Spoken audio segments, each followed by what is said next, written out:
시청자 여러분 안녕하십니까? 가장 빠른 종합 뉴스큐 시작합니다. 바이든 미국 대통령이 한국과 일본을 잇따라 방문하면서 사실상 중국을 제외한 미국 주도의 아시아 태평양 공급망 재편을 주도하고 또 타이완 문제의 군사 개입까지 언급하면서 중국이 강력히 반발하고 있습니다. 미중 패권 경쟁 속의 두 나라의 지금 상황과 속내를 짚어보겠습니다. 영국 프리미어리그에서 아시아 선수 최초로 득점왕에 오른 손흥민 선수가 잠시 뒤 인천공항을 통해 귀국합니다. 오는 6월 2일 브라질과 평가전을 위해서인데요. 귀국 모습과 함께 손흥민 선수의 경제적 파급 효과도 자세히 전해드리겠습니다. 네, 지방선거 소식 알아봅니다. 지방선거 이제 8일 앞으로 다가왔고요. 사전투표가 금요일, 토요일 시작이 됩니다.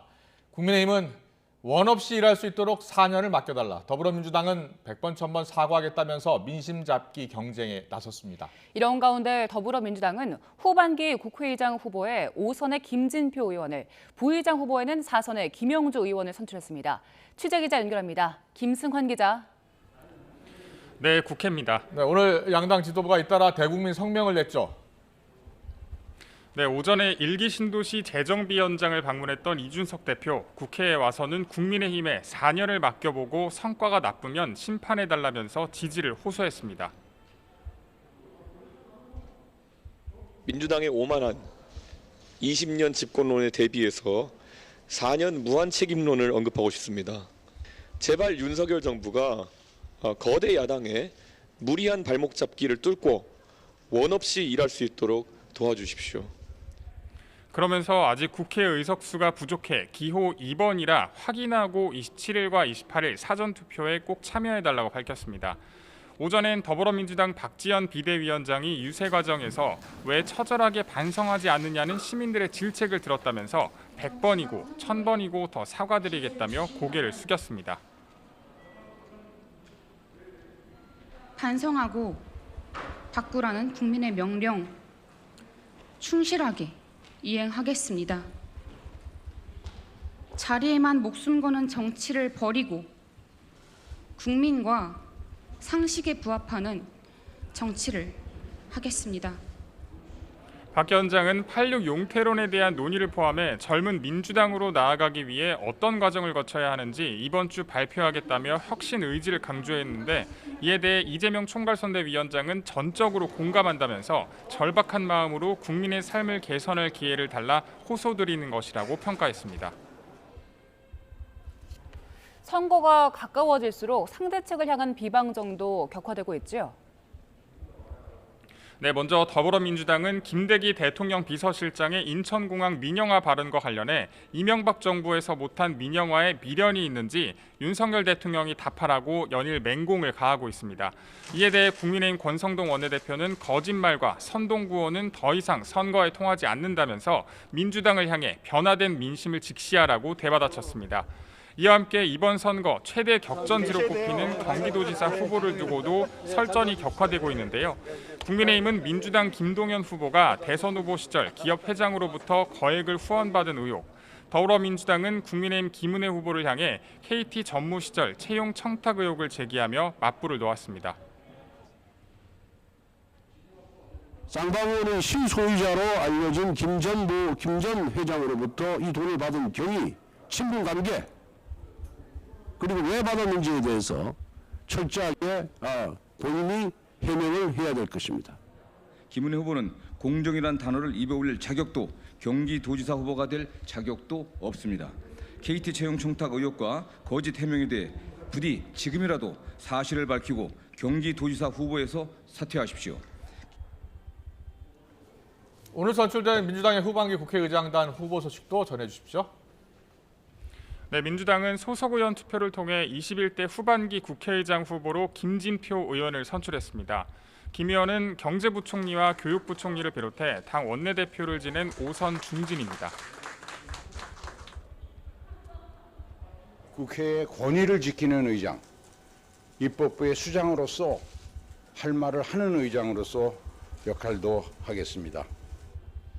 민주당목 부의장 후보로는 노동부 장관 출신인 4선 김영주 의원이 뽑혔습니다. 이런 가운데 여야는 의장단 선출과 원구성을 두고 힘겨루기를 이어가고 있습니다. 국민의힘이 국회의장과 법사위원장 등 원구성 문제를 연계시키고 있는 만큼 후반기 의장단 구성엔 좀 더 시간이 걸릴 것으로 보입니다. 지금까지 국회에서 YTN 김승환입니다. 일본에서 열린 쿼드 정상회의에서 각국이 우크라이나 사태와 같은 일이 인도 태평양에서 일어나서는 안 된다는 데 뜻을 같이 했습니다. 중국을 겨냥한 견제 입장을 분명히 하면서 북한 비핵화와 코로나 문제에 대해서도 의견을 나눴습니다. 이번 회담 내용을 일본 연결해서 알아보겠습니다. 이경화 특파원. 네, 도쿄입니다. 네, 기시다 총리가 조금 전 이번 정상회담에 대해서 기자회견을 열었죠? 네, 그렇습니다. 기시다 일본 총리는 이번 쿼드 회의 의장국 정상 자격으로 기자회견을 열었습니다. 회의 결과를 설명하면서 먼저 우크라이나 사태에 대해 언급했는데요. 미국과 일본, 호주, 인도 정상은 이번 우크라이나 침공을 국제 질서를 근본부터 흔드는 사태로 규정하고 강한 우려를 표명했습니다. 이와 함께 인도 태평양 지역에서 이런 사태가 일어나서는 안 된다는 데도 입장을 같이 했습니다. 동중국해와 남중국해 등에서 세력 확대를 추구하고 있는 중국을 염두에 둔 것입니다. 기시다 총리는 이번 회의에서 북한의 핵과 미사일 문제에 대해서도 논의했다고 밝혔습니다. 참가국 모두 북한의 완전한 비핵화를 위한 협력에 일치했다고 전했는데요. 북한의 심각한 코로나 상황 등에 대해서는 지원이 필요하다는 입장도 드러냈습니다. 국제 정세에 대한 인식과 함께 또 하나의 중요한 과제인 기후변동 문제 등에 함께 대응하기로 했다는 점도 밝혔습니다. 특히 참가국 간 위성정보 공유를 추진하기로 했다고 발표했는데요. 위성정보가 우주 개발뿐 아니라 각국에서 일어나는 재해 예방, 기후변동 문제 등에도 폭넓게 활용될 것이라고 그 의미를 설명했습니다. 네, 어제 출범한 IPEF에 이어서 경제 분야에서 중국에 대한 견제가 이번 회담에서도 눈에 띄죠? 네, 그렇습니다. 인도와 호주 총리는 어제 바이든 대통령이 출범을 선언한 인도태평양 경제 프레임워크 IPEF 출범식에도 참가했습니다. 쿼드 4개국 모두 여기 참여했는데요. 반도체 등 핵심 물자 공급망을 안정적으로 확보해서 중국의 경제적 영향력을 줄이자는 공동 목표를 확인한 겁니다. 미국이 인도태평양 지역에서 안보에 이어 경제까지 중국과의 대결 구도를 선명히 하고 있는 점이 앞으로도 영향을 미칠 것으로 보입니다. 특히 중국에 대항해 쿼드 차원에서 차세대 이동통신과 바이오 분야 등 기술 분야 민간 협력에 속도를 낼 전망입니다. 이번 회담을 마친 뒤 각국 정상들은 구체적인 협력 방안 등을 논의하기 위해서 각각 별도의 양자회담도 진행했습니다. 이번 쿼드 정상회담은 4번째로 열린 것인데요.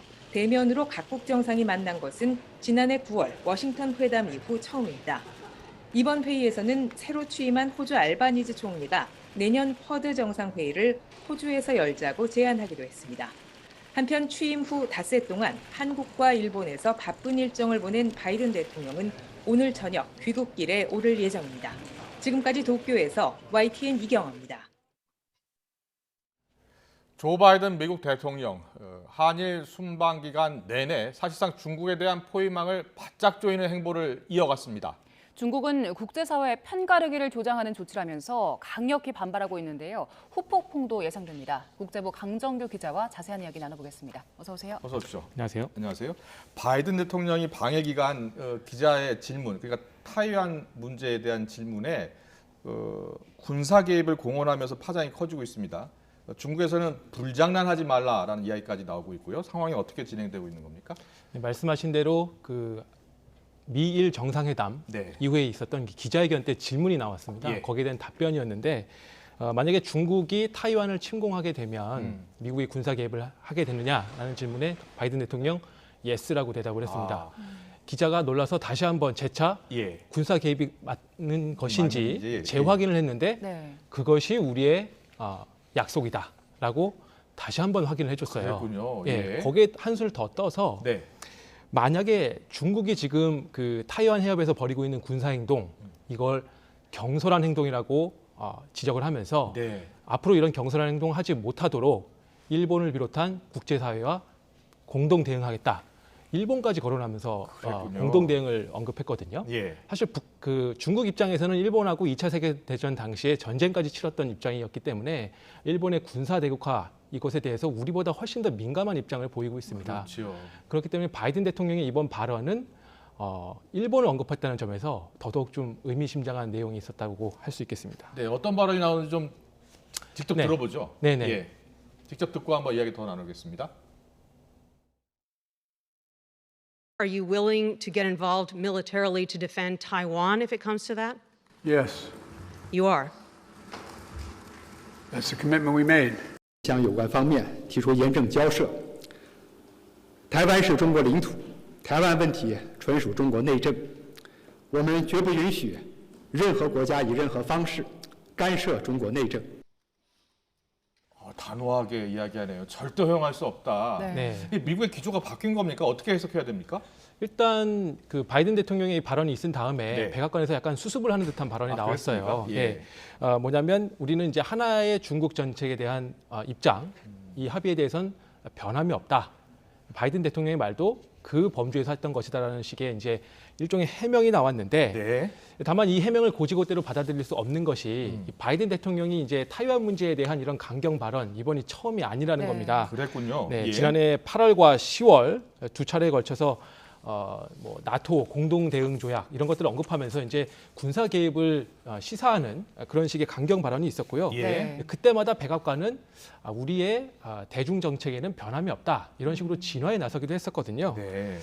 그렇기 때문에 이번에도 이제 바이든 대통령의 발언 이게 과연 실언이냐 이렇게 보기에는 좀 무리가 있다라는 지적들이 좀 나오고 있고요. 네. 무엇보다 이제 백악관에서 언급한 이 하나의 중국 정책 이것이 마치 이제 중국의 입장을 대변하는 이런 네. 용어처럼 설명이 되긴 하지만 예. 사실 이거를 한 번 더 들여다보면 꼭 그렇지만은 않은 면이 있습니다. 그렇습니까? 어떤 면에서요? 왜냐하면 이제 하나의 중국 정책이라는 것은 이제 국공 내전을 통해서 중국 국민당이 타이완으로 이제 어떻게 보면은 바다를 건너서 도망친 그렇죠. 그래서 예. 이제 그 구도가 현재까지 경착이 돼 있는 것이고 네. 그렇기 때문에 중국은 두 개의 중국이 아니라 하나의 중국, 타이완도 중국의 일부다 이거를 주장하고 있는 것이지만 네. 예.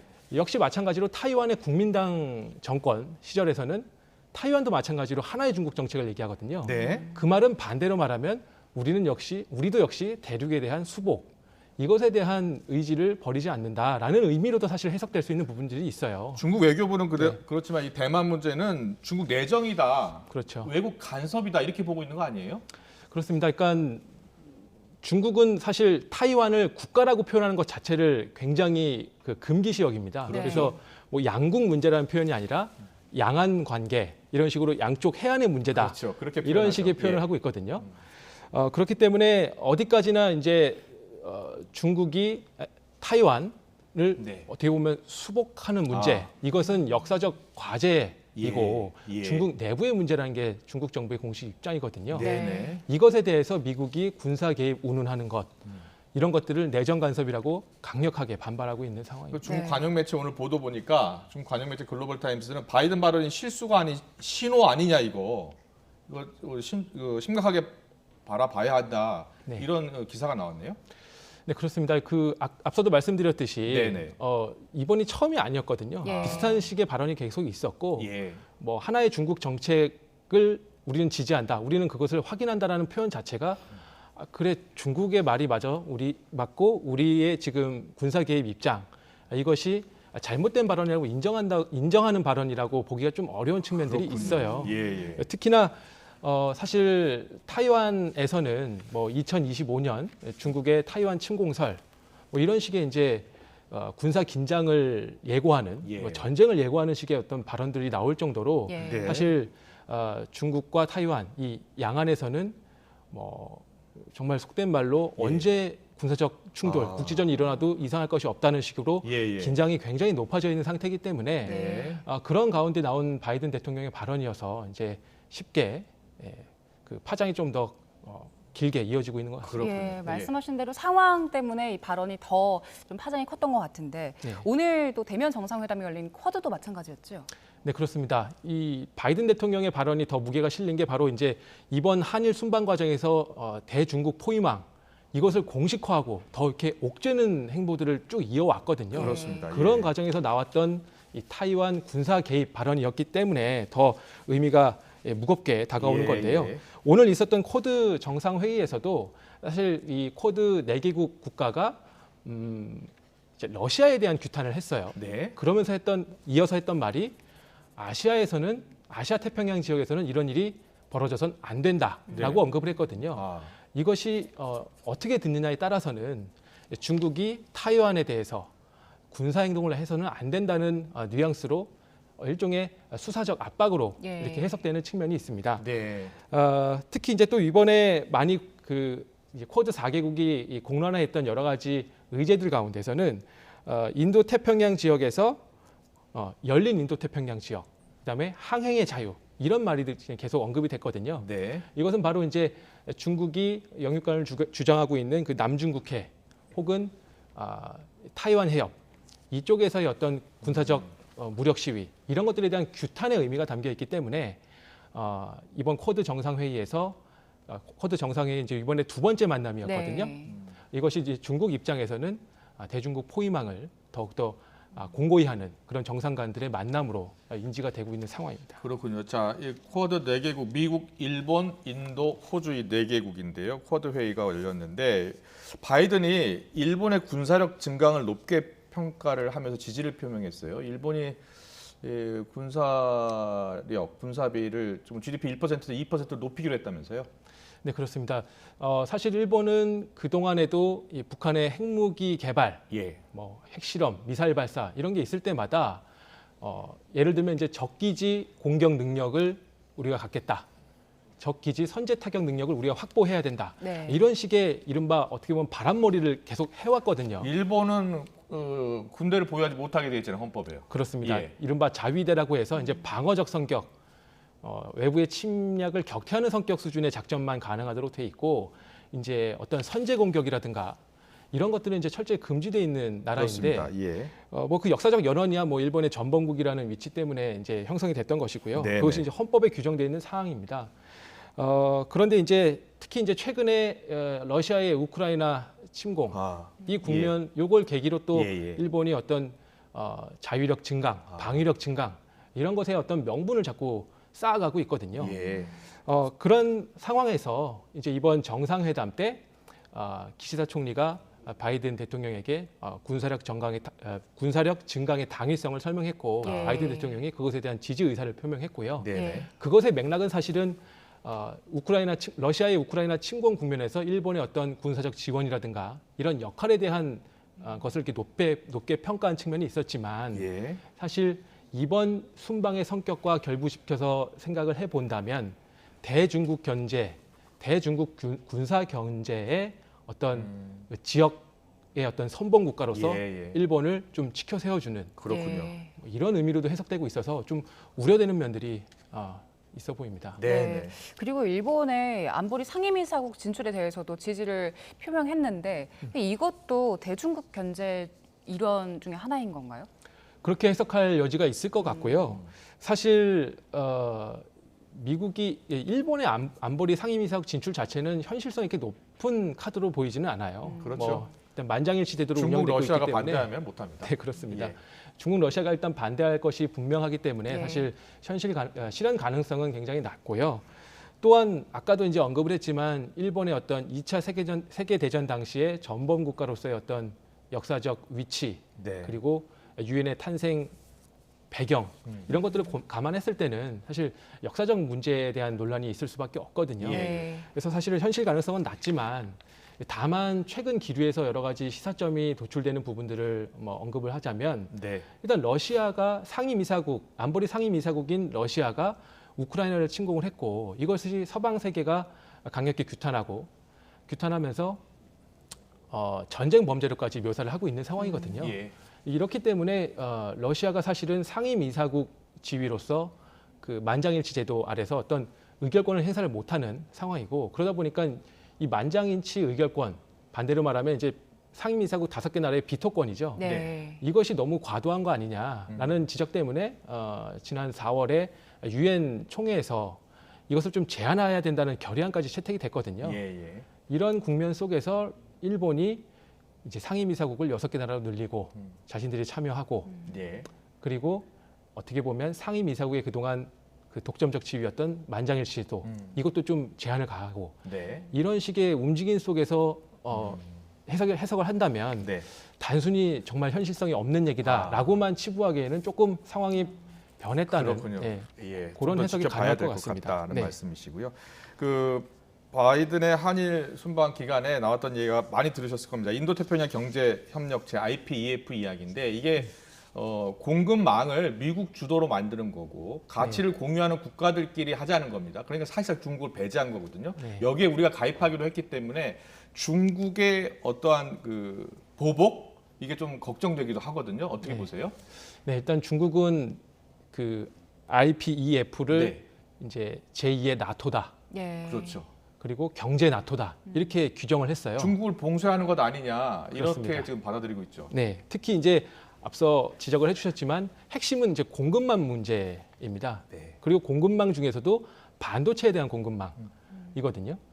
그러니까 결국 지금 지도로도 나오고 있습니다만 그 참가국들의 이제 위치, 지정학적 위치를 보면 결국 중국이 대륙 국가인 중국이 이제 해양으로 진출하는 모든 길목을 차단하고 있는 형국이거든요. 13개 나라가 다 둘러싸고 있습니다. 네, 그렇습니다. 그리고 특히 이제 그 전 세계적인 반도체 공급망 위기 속에서 이제 그 기저에 깔려 있는 미국과 중국 사이의 이제 반도체 패권 경쟁. 결국은 첨단 산업 혹은 뭐 첨단 군사무기 이것것이 다 연결이 되는 상황인데 미국이 반도체를 옥죄임으로써 중국의 어떤 그 군사 대국화의 어떤 길목을 좀 차단하는 형국이거든요. 그렇기 때문에 중국 입장에서는 굉장히 불편할 수밖에 없는 것이고요. 특히 거기에 우리나라가 참여한다. 이 부분에 대해서 불편한 심기를 드러내고 있는 상황인데 사실 그 이전 이제 문재인 정부 때는 우리가 어떻게 보면 친중 성격이 좀 나타났었거든요. 그때 중국 정부의 태도는 우리가 미국과 중국 사이에서 이른바 중간자 외교하는 것도 좀 불편한 심기를 나타냈었어요. 하지만 새 정부가 들어서서는 중간자 지위만 잘 유지해달라라고 요구하고 있는 상황이거든요. 그렇군요. 윤석열 정부는 이 IPEF 참여가 중국이 생각하는 것처럼 중국의 적대적인 행위가 아니라고 설명을 하고 있지만 중국 입장에서 그 말을 고지고대로 받아들일 수 없는 상황입니다. 그렇군요. 알겠습니다. 이 중국 포위망을 옥죄는 미국, 여기에 강력히 반발하는 중국 상황까지 짚어봤습니다. 국제부 강정유 기자가 이제 잠시 뒤 중국 베이징 특파원으로 가는데요. 거기서도 자세한 소식 전해주시면 좋겠습니다. 지금까지 국제부 강정유 기자와 함께했습니다. 잘 들었습니다.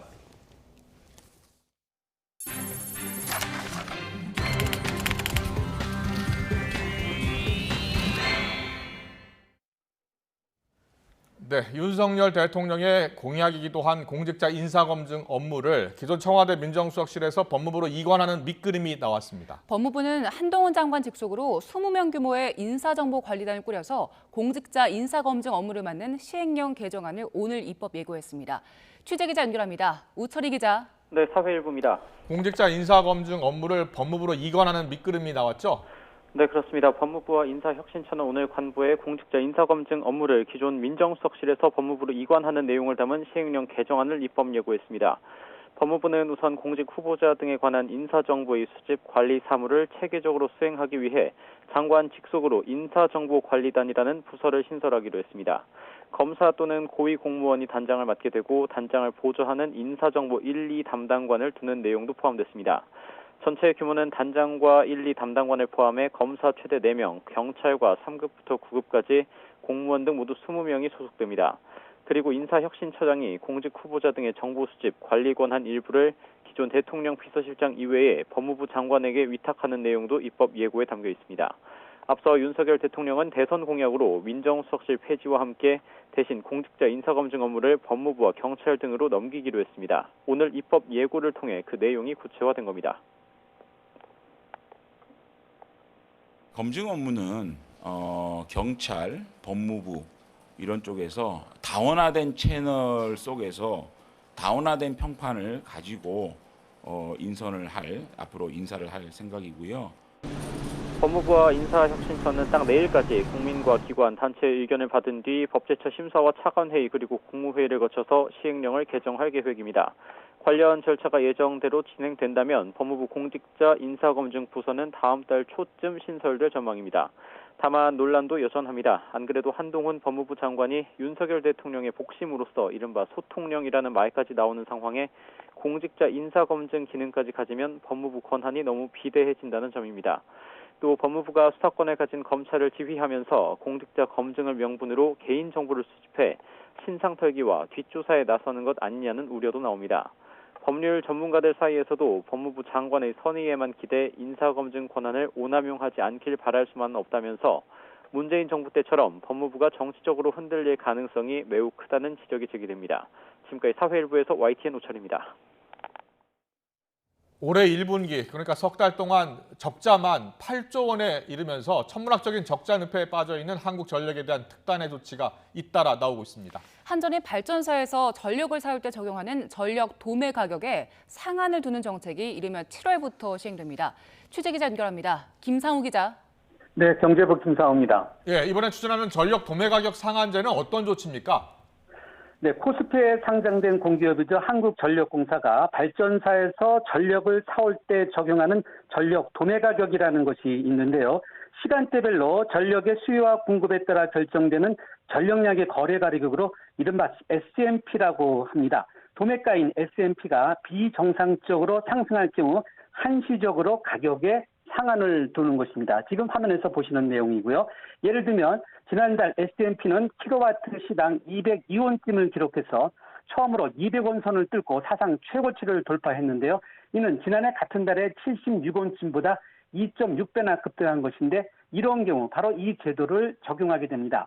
물가 상승과 직결되는 전기요금 인상에 부담을 느끼는 정부는 일단 전력시장에 이렇게 가격에 상한을 두는 전력 거래가격 상한에 관한 안을 행정예고했습니다. 이 개정안은 20일간의 행정예고와 규제 심사를 거친 뒤 이르면 오는 7월부터 시행될 예정입니다.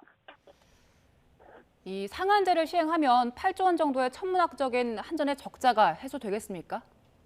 한전의 적자 해소에는 미봉책에 불과하다 이런 지적이 많은 편입니다. 요약하면요. 발전사로부터 사오는 값은 새 제도인 상한제로 묶이는 것이고 이미 시행 중인 제도가 연료비 연동제라는 것인데 이 실효화를 통한 전기요금의 인상은 지금처럼 보류하기 식인데 자칫하면 한전 자회사 등에까지 부담이 이어져서 동반부실 우려도 배제할 수 없다 이런 것입니다.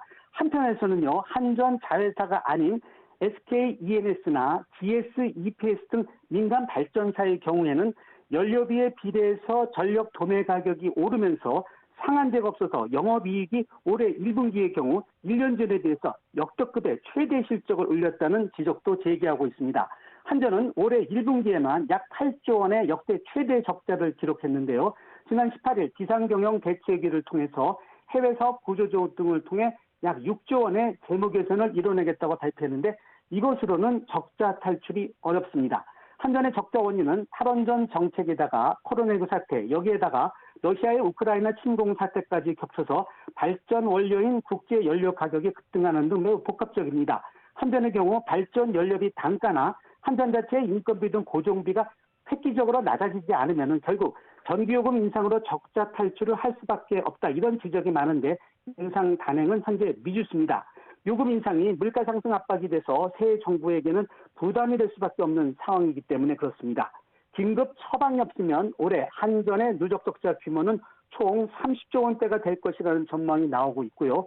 지난달 기준으로 한전의 누적 차입금 규모는 무려 51조 5천억 원쯤 됩니다. 지금까지 YTN 김상호입니다. 정부의 강력한 대출 억제 조치와 금리 인상 등 영향으로 가계 빚, 즉 가계 신용이 올해 1분기에 감소한 걸로 나타났습니다. 1분기 말 현재 가계 신용 잔액은 지난해 4분기보다 6천억 원 줄어든 1,859조 4천억 원으로 지난 2013년 1분기 이후 9년 만에 처음으로 감소했습니다. 특히 가계 대출이 전분기보다 줄어든 건 2002년 4분기 해당 통계 작성 이래 처음입니다.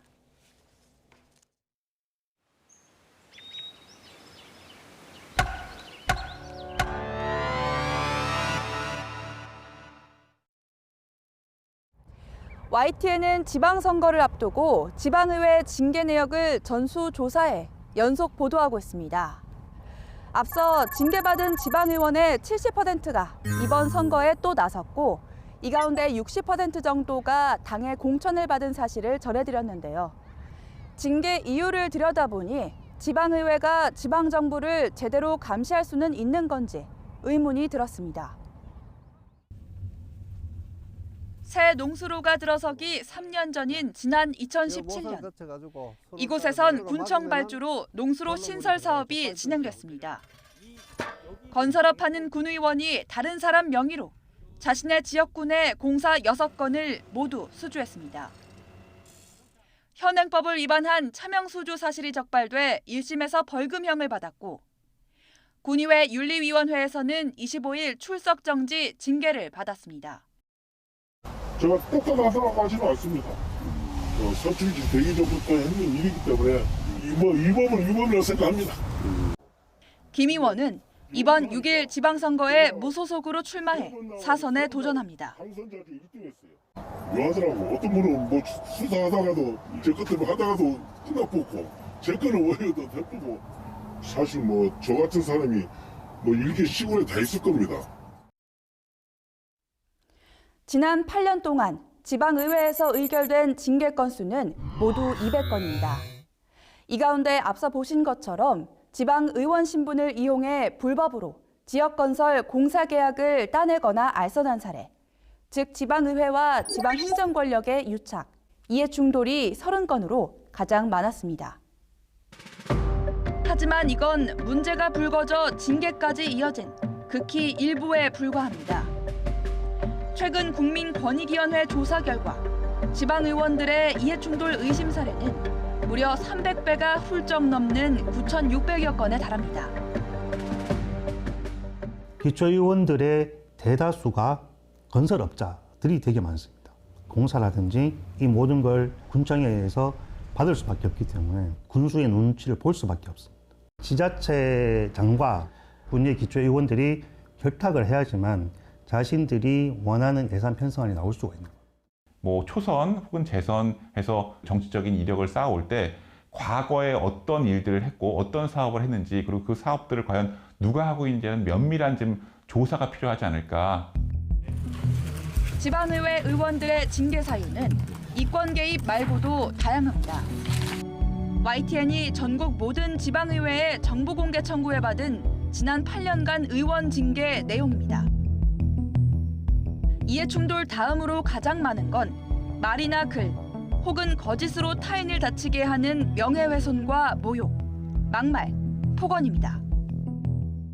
이외에도 음주운전, 성추행에다 횡령, 사기나 뇌물수수, 성알선 등 온갖 범죄와 부도덕한 행위가 징계 사유로 기록돼 있습니다.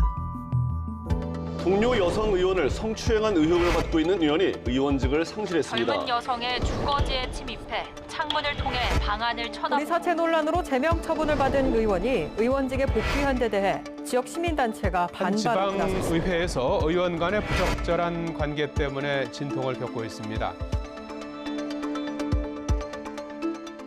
어차피 자체 징계는 한계가 있을 수밖에 없기 때문에 정말 문제가 많은 의원들은 주민들이 직접 해임시킬 수 있는 그런 제도를 강화하는 게 필요한데 저희 농부들이 얘기하는 비유로 말씀드리자면 씨를 파종을 했는데 불량 씨앗이야 이게. 그래서 씨를 바꾸려고 빼려고 했는데 그것도 마음대로 되지 않고 1년 농사가 파종인데 지역선거 역시 마찬가지로 파종을 잘못하면 먹을 게 없어요. 지방선거를 앞두고 지방의회 실태를 알리는 YTN 연속보도.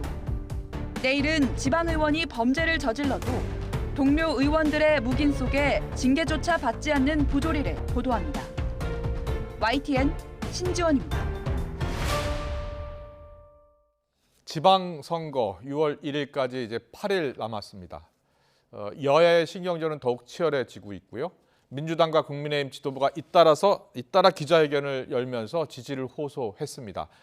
오늘 29일 또 전반기 국회의장단의 임기가 만료되지만 법사위원장 자리 확보와 맞물리면서 지금 후반기 원구성 협상을 둘러싼 여야 협상 계속 공전하고 있습니다. 정치권 이슈 최진 대통령 리더십 연구원장 추훈 해설위원과 함께 짚어보겠습니다. 어서 오십시오. 안녕하세요. 네, 안녕하세요. 안녕하세요. 오늘 정치권 이슈는 민주당 박지원 공동비대위원장 긴급 기자회견을 듣고 이야기 좀 나눠보려고 하는데요. 자, 기자회견 모습 그리고 민주당 내부 반응, 국민의힘 반응까지 차례로 듣고 이야기 시작하겠습니다. 정말 면목이 없습니다. 정말 많이 잘못했습니다. 우리 민주당 후보들에게 이번이 마지막이라는 생각으로 딱 한 번만 더 기회를 주십시오.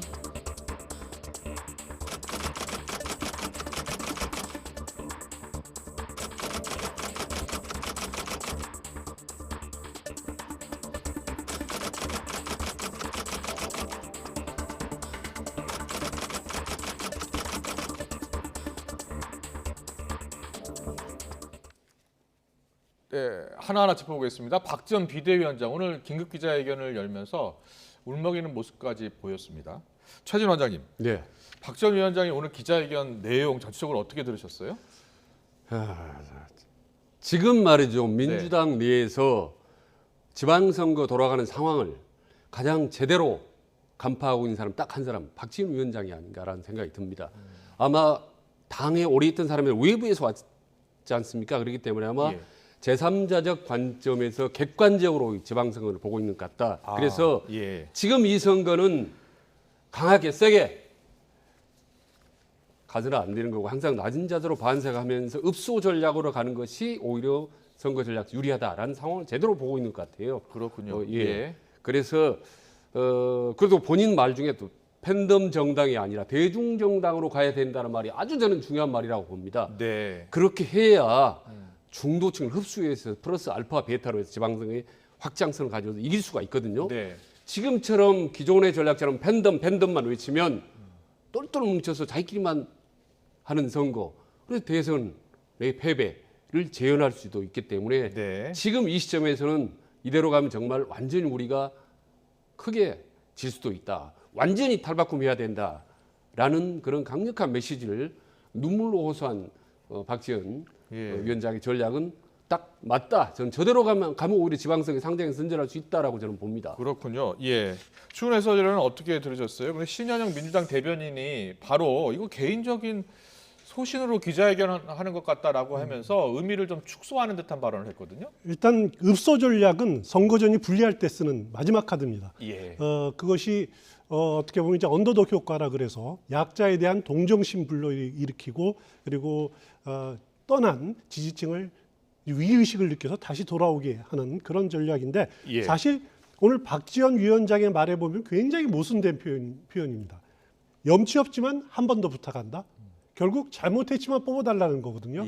잘못했으면 매를 맞아야죠.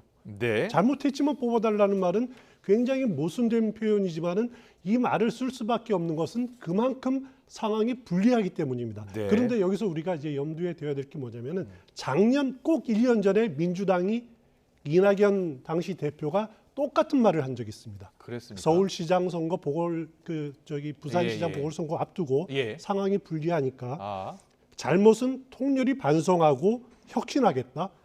국민 여러분 도와주십시오. 라는 표현을 똑같이 썼습니다. 1년 뒤 지금 모습이 민주당이 반성한 모습을 우리가 찾을 수 있나? 혁신한 모습을 볼 수 있나? 그건 아니거든요. 그렇기 때문에 박지원 위원장의 이런 표현에 대해서 어느 정도 실행할 수 있는 진정성이 있는 건가? 책임감이 담보되는 건가? 여기에 의구심을 품을 수밖에 없는 거고요. 또 당내 기존의 정치인들은 거부감을 당장 보이고 있지 않습니까? 그렇기 때문에 어떻게 보면은 박지원 위원장의 이런 절박함은 본인은 절박하지만은 당 개혁으로 이어진 기까지는 차찬 속의 태풍으로 그칠 가능성이 저는 높지 않을까 싶습니다. 그렇군요. 그런데 오늘 저 기자회견이 끝나고 기자들의 이제 질의가 있었어요. 그래서 586 용태론을 포함해서 당의 쇄신안이 곧 마련되느냐라는 질문에 그렇다. 조만간 발표할 것이다라고 이야기를 하고 기자회견장을 떠났는데 바로 이야기가 나온 게 윤호중 위원장이 당과 협의된 바 없다 이렇게 말을 하면서 차단을 했거든요. 당이 지금 어떻게 돌아가고 있는 겁니까? 그러니까 아주 안 좋게 돌아가고 있는 거죠. 지방선거 전략을 놓고 내부에서 세게 파워게임 붙었다고 봅니다. 저는 저 발언을 보면서 혹시 박지원 비대위원장이 좀 새말로 사고 칠 수도 있겠다. 지금 이대로 가면 도저히 우리가 폭망할 우려가 있기 때문에 본인이 독자적으로 586 용태론을 주장하는 거죠. 본인이. 물러가라 더 이상 이제 이렇게 폭탄처럼 비슷하게 치고 나올 가능성도 있어 보입니다. 아, 그렇군요. 박지원 위원장이. 예. 그런데 이제 5.86 용태론이 사실 지난 대선 때도 나왔고요. 송영길 대표도 비슷한 취지의 이야기를 했었고요. 그렇습니다. 예. 그런데 윤호중 위원장은 당과 협의된 바 없다, 개인적인 차원이다 이렇게 발언한 배경은 뭘까요? 일단 그 말 자체로 박지원 위원장의 개인적인 생각이었다라고 이렇게 좀 선을 긋는 거죠. 근데 여기서 이제 그 86 용태론을 거론하게 되면은 그 대상이 크게 세 명이 되지 않겠습니까? 첫째는 뭐 윤호중 위원장 본인도 윤호중 위원장 포함이 해서 한 명, 그다음에 송영길 후보를 생각할 수 있겠죠. 송영길 후보 지난 대선 당시에 총선 불출마 선언을 했습니다. 그러면은 그 박지원 위원장이 만약에 86 용태론을 주장한다면은 송영길 후보 만약에 이번 선거에 진다라면은 모든 공직에서 출마하지 않을 것을 약속해라 이렇게 요구할 가능성도 저는 충분히 있다고 생각이 들고요. 또 한 명이 누구냐면 이재명 고문이죠. 이재명 고문에 대해서는 그러면 최소한 8월 전당대회에 당권 도전하지 말아달라고 요구할 수도 있는 부분들이거든요. 그거는 굉장히 좀 민감한 문제이긴 하지만은 그런 정도의 진정성이 보여야지 민주당의 혁신 또 박지원 위원장의 이런 반성론과 맥이 닿을 수 있다는 거죠. 하지만은 그럴 가능성이 아직은 보이지 않고 있습니다. 국민의힘은 박지원 비대위원장 호소에 정작 사과할 사람들은 다 뒤에 숨어 있는 것 아니냐 이렇게 비판을 쓴소리를 했습니다. 정작 사과할 사람들이라면 누구를 말하는 걸까요? 지금 민주당 선거에 전면에 나서 있는 사람들 아니겠습니까? 어떻게 보면 추 의원께서 다 얘기를 한 것 같은데요. 지금 민주당 선대위 선거운동 하면 눈에 방송에 가장 많이 띄는 사람은 방금 이재명, 송영길, 윤호중, 박원군 그리고 플러스 철험회, 강경파 아니겠습니까? 전면에 뛰고 있는 사람에게 일단 물러나라 라고 이야기한 거라 다름없다는 것은 일종의 좀 세게 표현을 하자면 민주당 내에 친위 쿠데타와 같은 상황이 지금 벌어지고 있다고 봅니다. 네, 알겠습니다. 이렇게 박지원 비대위원장 긴급 기자회견을 여니까 이준석 국민의힘 대표도 긴급 기자회견을 열었습니다. 윤석열 정부가 원 없이 일할 수 있도록 도와달라라고 이야기했는데요. 자, 어떤 이야기를 했는지 듣고 오겠습니다. 제발 윤석열 정부가 거대 야당의 무리한 발목 잡기를 뚫고 원 없이 일할 수 있도록 도와주십시오. 우리는 지난 4년간 지방선거 참패 이후 뼈저린 반성과 혁신을 지속해왔습니다. 이제 실력으로 당당하게 보여드리고 싶습니다. 윤석열 정부가 원 없이 일할 수 있도록 국민 여러분 힘을 보태주십시오. 네, 이준석 대표가 원래 예정에 없던 기자회견이었는데요. 박지원 위원장이 기자회견을 하니까 바로 또 맞대응으로 맞불 기자회견을 연 겁니다. 어떻게 그렇습니다. 들으셨어요? 맞불 기자회견을 바로 열었어요. 이준석 대표 말 들어보면은 어떻게 보면은 당 내에서 그 오만함을 좀 내세우지 말자. 그래서 오늘 보면은 거대 야당 뭐 심판론 이런 주장을 하지 않았습니다. 발목 잡기란 표현을 했지만은 윤석열 정부가 원 없이 일할 수 있도록 도와달라. 이렇게 어느 정도 그 야당이 지금 위축돼 있지만은 그래도 지방 조직이 워낙 막강하기 때문에 끊임없이 견제해야 하고 조심해야 된다라고 이렇게 어떻게 보면은 몸조심하는 그 입장을 지금 취하고 있는 것 같습니다. 그럼 한 말씀 드리면 맞불 작전이라기보다는 불난집에 좀 부채질을 한 것 같은 느낌이 들고요. 그리고 조금 다른 각도입니다만은 최근 상황을 보면서 이준석 대 박지원 상당히 좀 한판 맞붙으면은 볼만하겠다. 상당히 좀 국민들 입장에서 새로운 정치 바람을 일으킬 수 있겠다라는 생각을 다시 한번 박지원 비대위원장이 사실 정치에 뛰어든 게 얼마 안 됐잖아요. 예, 그렇습니다. 근데 최근에 여러 기자회견 열고 최근에 이제 언론 기자회견에서 본인이 하는 주장에 대해서 공감하는 분들이 많으신 것 같아요. 예, 정치 영역 일철하죠. 뭐 20대 아니겠습니까? 20대 후반인데 최근 들어서 적기에 타이밍에 던지는 메시지를 보면 상황 파악을 상당히 잘하는구나. 정무 감각이 있다. 앞으로 상당히 좀 잘 나갈 수도 있겠다라고 바이든 미국 대통령이 그렇게 또 얘기했지 않습니까? 그러고 보면 지금 상황을 제대로 보고 있는 것 같다.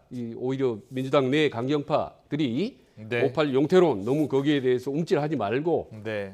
같이 머리 맞대고 대화를 하면 새로운 대안, 지방선거에 좋은 대안 이 전략이 나올 수도 있겠다라는 생각이 듭니다. 알겠습니다. 박지원 대 이준석, 이준석 대 박지원. 자, 앞으로 행보를 지켜보겠습니다. 자, 민주당 6.1 지방선거 판세 지금 상당히 위기감을 느끼는 모습인데요. 인천 계양 을에 출마한 이재명 민주당 총괄선대위원장이요. 최근 여러 여론조사에 대해서 현장의 반응과는 다르다 이런 이야기를 했습니다. 어떤 이야기 했는지 직접 듣고 오겠습니다. 저도 아침 6시 반부터 이렇게 출근 인사를 지나간 차량들 상대로 이렇게 하고 있는데 현장에 많은 그 ARS 조사 결과와는 많이 달라요. 정말 달라도 많이 다릅니다. 거기에 넘어가면 안 된다. 제가 말씀드린 것처럼 ARS 조사에 지고 있더라. 그래서 그건 포기하게 하기 위한 일종의 작전일 수도 있는데 저는 미국에서 10%인가 15% 이하 응답률 여론조사를 발표 못하게 하고 있잖아요.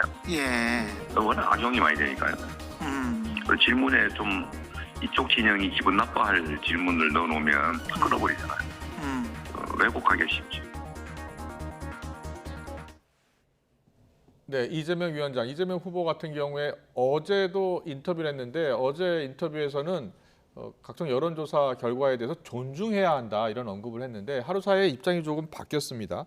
ARS 조사 결과와 현장 반응은 다르다 이렇게 표현했어요. 왜 이런 언급을 했을까요? 일단 지금까지 나온 계양을에 대한 여론조사를 보니까 지금 한 4가지 정도가 나왔더라고요. 하나는 리얼미터 조사는 그 선거전 전이고 선거 운동 이후에 한 3가지 여론조사가 나왔는데 공통점이 뭐냐면 다 ARS 조사입니다. ARS 조사고 두 후보가 윤영선 후보와 그 이재명 후보 간의 그 경쟁이 아주 박빙으로 간다라고 하는 것이 공통적으로 나타나고 있기 때문에 아무리 ARS 조사라고 해도 이재명 후보의 말처럼 어디 잘못된 것이다, 응답률이 낮기 때문에 신뢰가 떨어진다라고 볼 근거는 없습니다. 그 실제로 여론조사에서 응답률이 낮다고 해서 그 신뢰도가 낮다, 여론조사의 신뢰도가 떨어진다라고 볼 근거는 저는 없다고 생각이 되고요. 많은 여론조사 찬반이 있겠지만은 그렇게 생각이 되는데 근본적인 원인은 이재명 후보가 선거 전략에 좀 문제가 있는 것 아니냐라는 점을 한번 둘러볼 필요가 있을 것 같아요. 뭐냐면은 이재명 후보의 선거 전에 보면은 과거 대선 때처럼 이른바 개딸, 양아들 대거 동행하면서 이렇게 하는 대규모 선거 유세를 펴고 있는 것으로 알고 있거든요.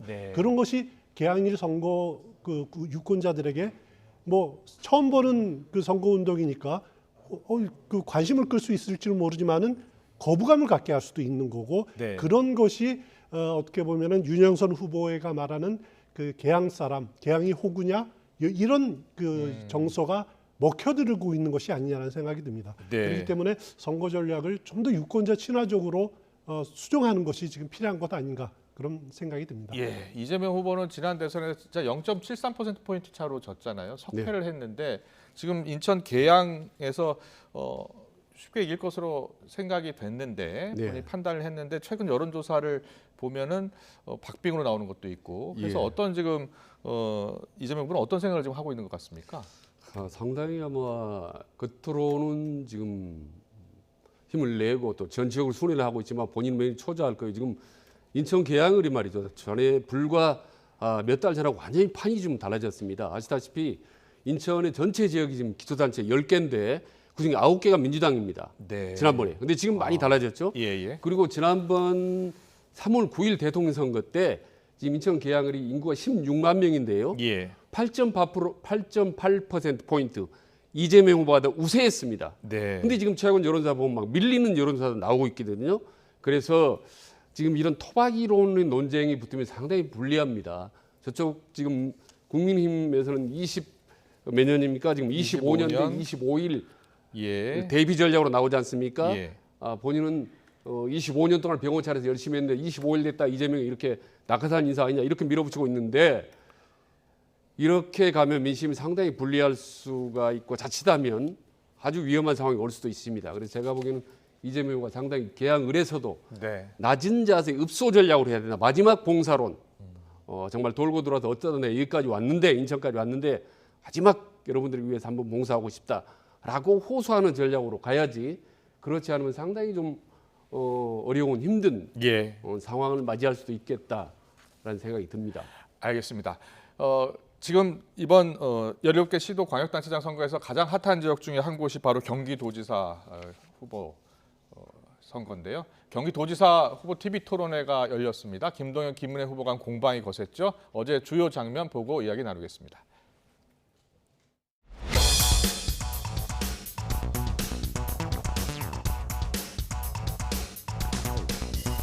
이재명 지사 측에서 단일화 제안을 한 그날에 그 회장에 1,000만 원, 그리고 비서실장 격에 1,000만 원, 2천만 원의 거액의 후원금이 입금이 됐습니다. 우선 참 개탄스럽습니다. 지금 내신 분들 누군지도 모르는 분들입니다. 그리고 작년 10월 달 이후고 이재명 후보와의 연대는 금년 2월 달에 한 것입니다. 검사가 공책 과정 A 추천을 인하여 시댁 쪽에서 책임다는 부탁을 받았습니다. 이런 이야기를 했습니다. 만약에 그런 청탁이 있었다면 그 당시에 민주당 정권이었습니다. 아마 수사가 저를 가만 놔두지 않았을 겁니다. 아무리 봐도 아주대 비서에서 기획재정부 연구원 관계 타이밍도 그렇고 김동연 장관께서 부정 청탁한 거 아닌가? 절대 아니고요. 아주대에서 기재부월 쪽에 보수가 깎였습니다.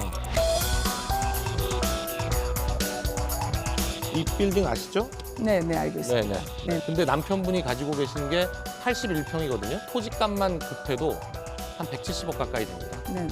그런데 재산 공개를 하실 때 이 건물값을 150억으로 공개를 하셨어요. 그럼 건물값은 빼신 거예요?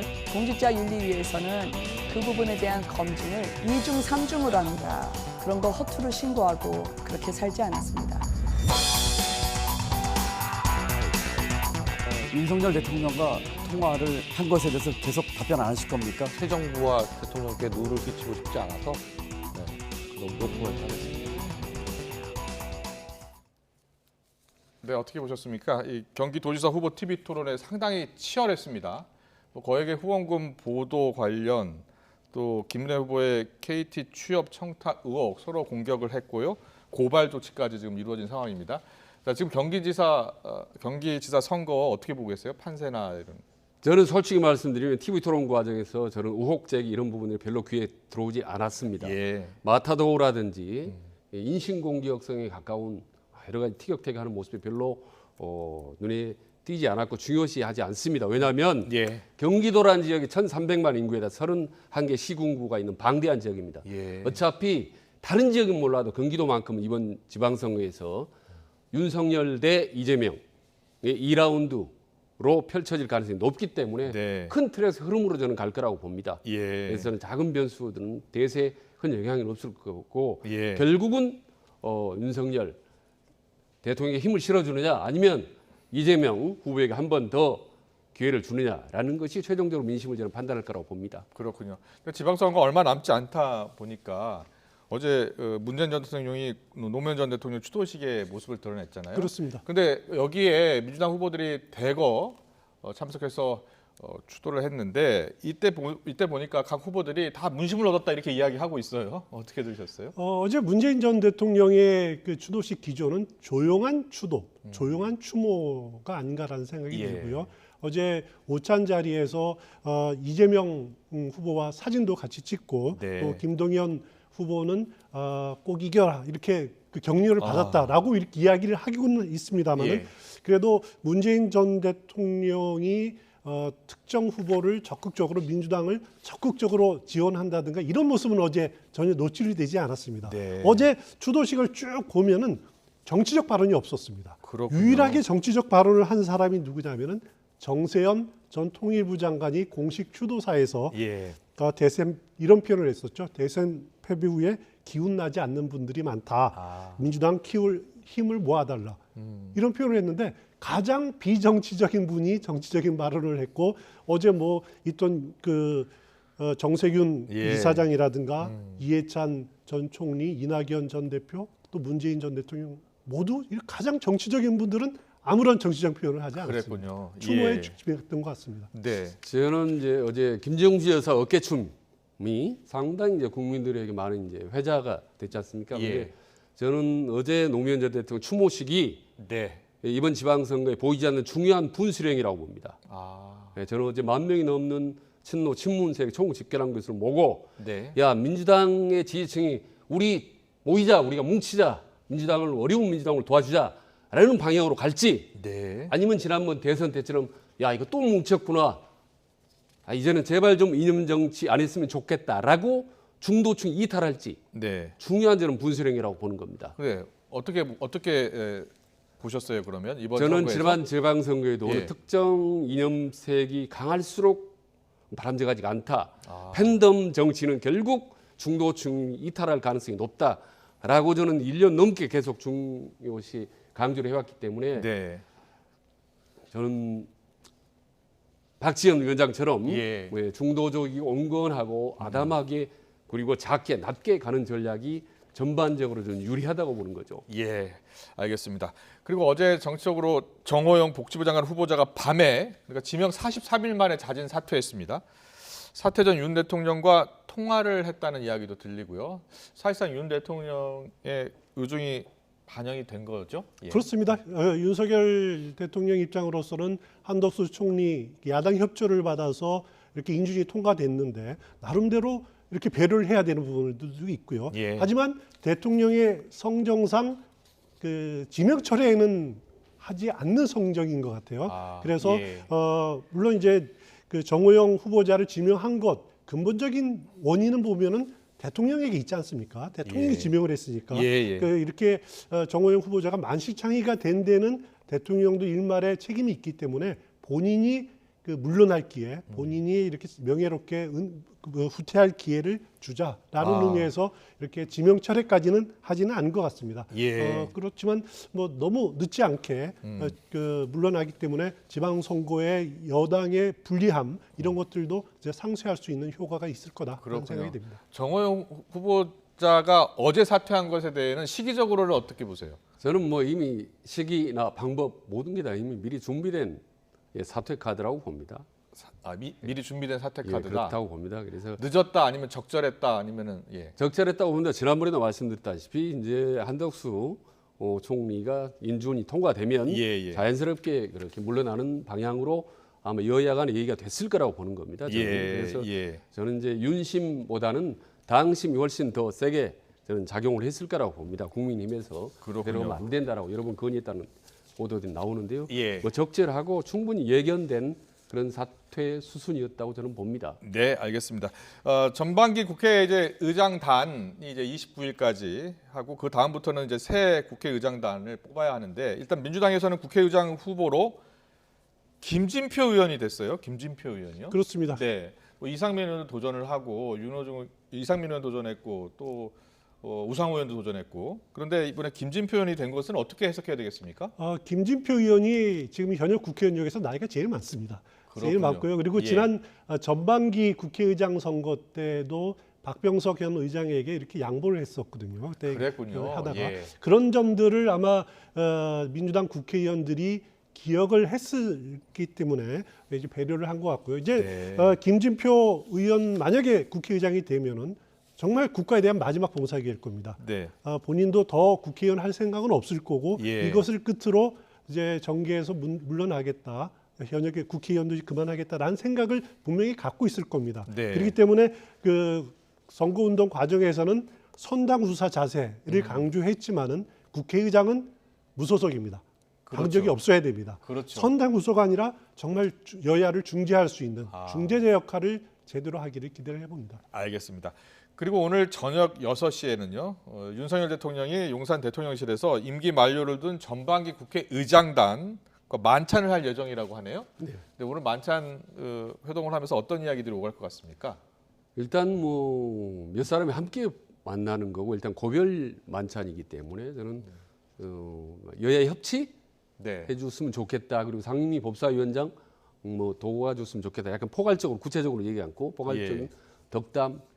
그리고 어떻게 보면 대통령 된 이후로 처음으로 야당 지도부와 함께 한다는 것에 좀 의미를 있고 특별하게 뭐 구체적으로 얘기는 할 것까지는 않습니다. 많은 전문가들이 협치 이야기하면서 대통령이 야당 정치인들과 자주 만나서 예. 소통하고 저녁도 하고 하는 게 좋지 않겠느냐 이런 의견들 많이 내시더라고요. 예. 원장님 어떤 생각이세요? 지금 당분간 협치나 부드러운 분위기가 이루어질 것 같지는 않습니다. 네. 일단 지방선거가 끝나도 그 후유증이 있지 않습니까? 어느 한쪽이 이기거나 패배할 텐데 네. 그 후유증 꽤 오래 갈 거고 지금처럼 민주당이 강경파가 주도하고 있다면 협상의 여지, 협치 여지는 매우 좀 협소하지 않을까라고 싶습니다. 예. 그리고 윤석열 대통령이 또 과감하게 아주 파격적으로 또 양보를 하거나 깜짝 놀랄 정도의 어떤 통합 정책을 보여주지 않는 한 네. 여야 간의 협치가 빠르게 쉽게 이루어질 가능성은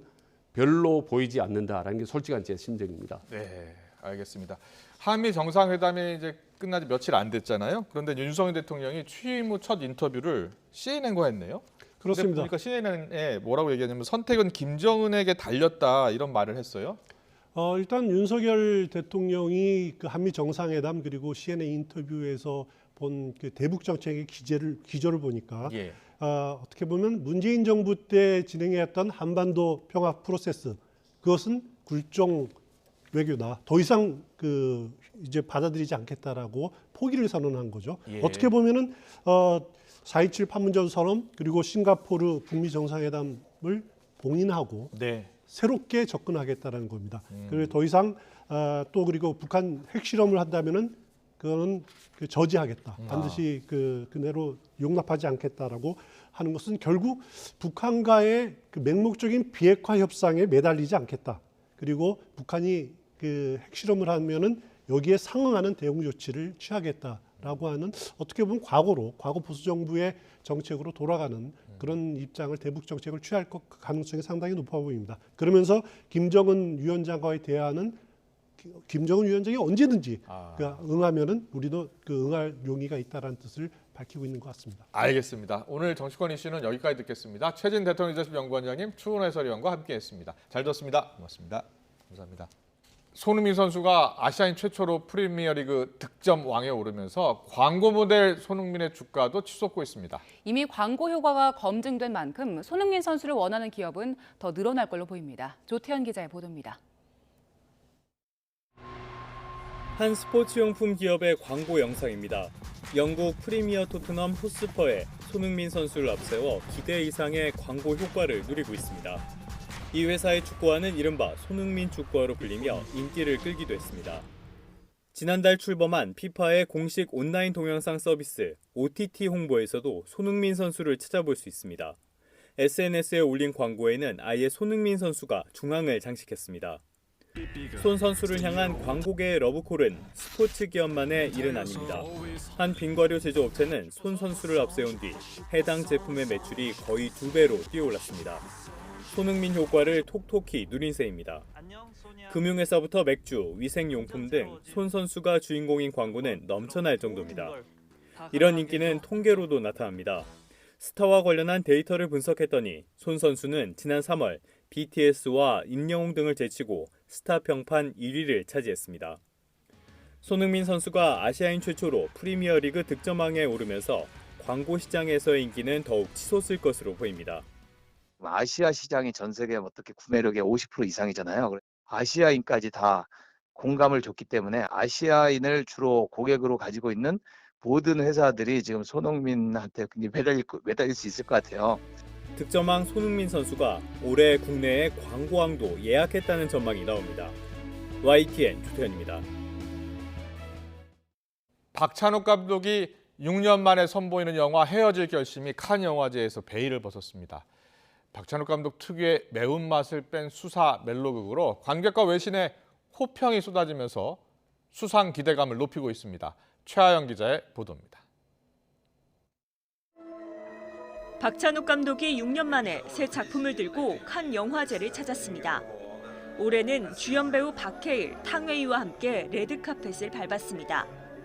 감독 데뷔전을 치른 배우 이정재도 영화를 보기 위해 등장해 눈길을 끌었습니다.